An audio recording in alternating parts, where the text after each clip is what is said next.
كلية قلنا جدوتها هو سكيل حرفة ما أنت وحى وبراي وحرفة حرفة معنيه وحاول شيء محروق عشان كراوش كيس كراو كمبيوتر كراو حضرنا يساعد يهاي ودحات كأوح كشتغل برنا economic of IT of عفمات برنا engineering برنا كنا هو هاي هذا مركز هاي وحلو ده هاي أنت وحافي عن أن قفك وكفى إيش وليه سفرية أي جامعات السنة كستكون بحساب كلية من لو فايدته وإلى المهدي إلى كسكون الجامعات تيم كجوجو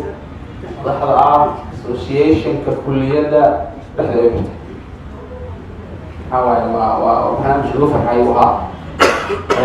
وأنا الفيلة أنت عندي كبضل إني كخل جميل دونا أما كخل بدل دونا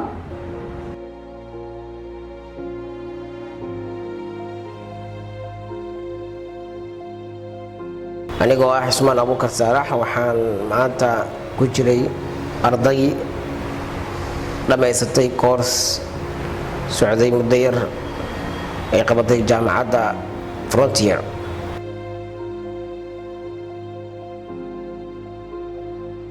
maaha marka inaad tiraahdid inaad kadheetid qof aad tirahdid waxba marta aniga bas waa kaan waxbarashadii ka dhamaad mar walbo taagan tahay heer walbo taagan tahay iyo qaab walbo tahay aqoontu waxay u baahan tahay updating saadaradeeda marka hadii computer ramada ku sii jiraba computerku wuxuu u baahan yahay gacan ku hayn iyo ina marba ku sii dhac jirtid maadadan ilaa computerka adduunyada maanta ay u goortay saadaradeeda marka qof walba oo ani ila mid ah amardada aan ila mid ah aan bartay iyo kuwa aan ila mid kaan oo clipkan daawan doona iyo dadka baahiyaha gaar qabo ila mid ah waxa uu baaqayaa una sheegayaa inay maada walba ay baran karaan ay bartaan aqoontu ayada u baahan adiga ayada kuma baahna